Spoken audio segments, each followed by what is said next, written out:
The Corporation of London rebuilt the burned-out city of Derry and renamed it Londonderry. A century of strife continued with its climax in 1688, when there began a 7-month siege of Londonderry by the followers of James II.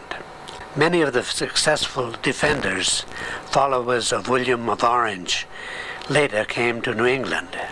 The Londonderry Historical Society has a reprint of a diary account of that siege by the Reverend George Walker, governor of Londonderry, Ireland. By 1718, tensions stemming from nationality and religion, inflated rents, and heavy taxes prompted 217 linen-making families to petition Governor Shute of New England, Governor of New Hampshire, and Lieutenant Governor of Massachusetts for encouragement to settle 10 square miles in a vaguely defined area called Nutfield, between the Piscataqua and the Merrimack Rivers. It was claimed by both colonies due to confusing wording of their grants. Governor Shute received a favorable report from Cotton Mather, influential authority in the colonies, after Mather had entertained the Reverend William Boyd, spokesman for the linen makers. However, a town charter was not immediately forthcoming. The settlers dispersed along the New England coast for the winter.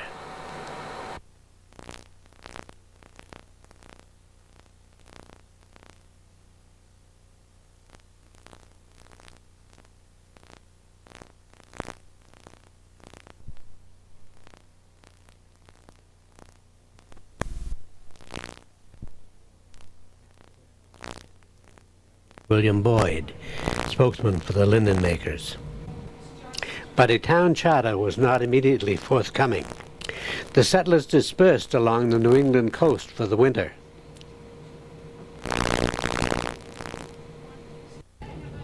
In April of 1719, 16 families entered the Merrimack River, picked up their minister, the Reverend James Macgregor, at Draycote, went up Beaver Brook to its source, and settled the first parish in Londonderry, New Hampshire. They were soon joined by relatives, friends, and neighbors, who settled the remainder of the 10 acres. It was customary in the colonies to have a character reference when wishing to enter a town. Robert Montgomery carried such a reference in 1727. It was signed by Matthew Clark of Kilwinning in the county of Londonderry, Ireland. Clark declared Montgomery to be sober and free of scandal. In 1719, the linen makers determined the most valid deed from the Aborigines to be one of land between the Piscataqua River of Portsmouth and the Merrimack River inland. The Reverend John Wheelwright of Exeter had obtained it in 1629. His deed to the area, called Nutfield, bore the signatures of 5 important sagamores. The most important to us was Passaconaway, sagamore of the Pentacles, one of whose lodges overlooked the Amoskeag Falls.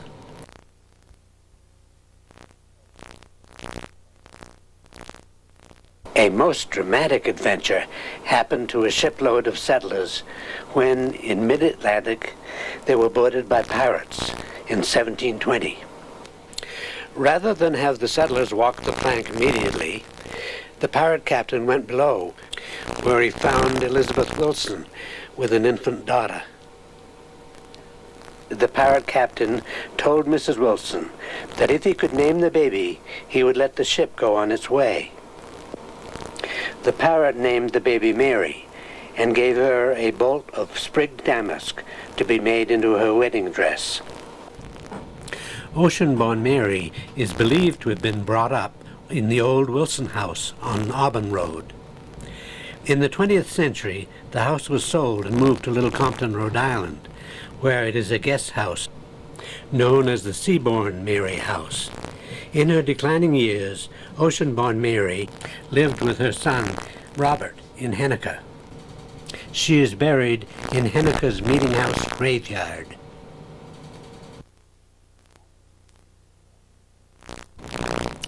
After repeated requests, the settlers finally received the charter in 1722.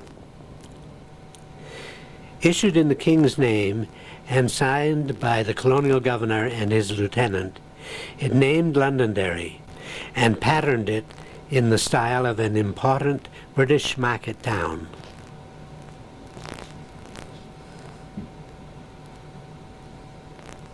It allowed 3 years for each inhabitant to build a house, 4 years for him to put 3 acres into tillage, and 3 years for the town to build a meeting house.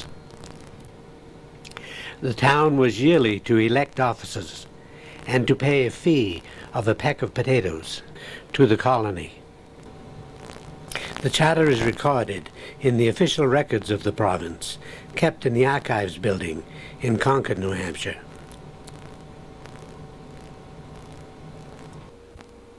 It remained the legal operating document for Londonderry, New Hampshire, until after 1975, even though most of the provisions were no longer observed. Included in the charter inhabitants are Elizabeth Wilson and her daughter Mary. In the earliest records of the linen makers, the heading is Nutfield, and it is called a town. However, it was not legally so until the charter was issued in 1722, naming it Londonderry. The early inhabitants of the West Parish, or present-day Londonderry, are interred in the Hill Graveyard on Hovey Road. At the time, spelling was all phonetic. An educated person was known for the variety of ways he could spell a word, such as the name hog having 1 or 2 G's. If we look at the Macgregor Tombstones, we find 3 different ways in which the name can be written: MCG, MACG, or M''G. Sometimes the G is capitalized, sometimes it is in lowercase. The name may or may not have a final E. Early tombstones often have a word which is not now in use. Relict indicates a man's only wife, one who has survived him. Relict is also spelled with an I in place of the second E.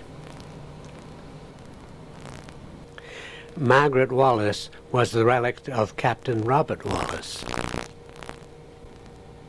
The first couple married in Londonderry, New Hampshire, were John and Anna Wallace.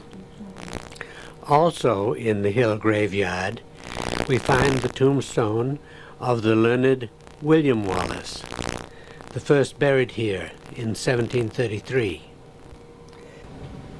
The second, or West Parish, was created just 8 years after the first parish.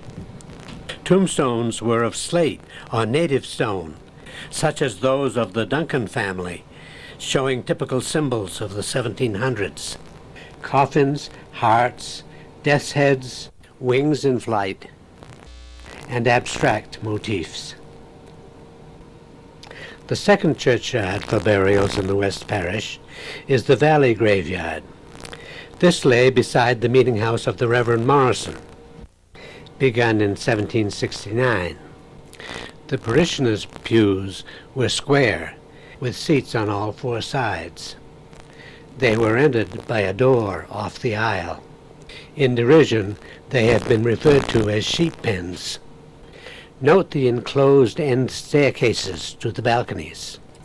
The high pulpit placed the preacher on the level with the parishioners in the balcony. The pulpit, elaborately designed, was brought by one of the Duncans from the shop of John Dunlap of Bedford. The settlers' homes were patterned after timbered houses that they had known. Some were 2 stories high, with a lean-to, and some only 1 1/2 stories. Houses in New England were built to keep warmth in and cold out. They always faced south to receive the maximum warmth of the sunlight. An overlight over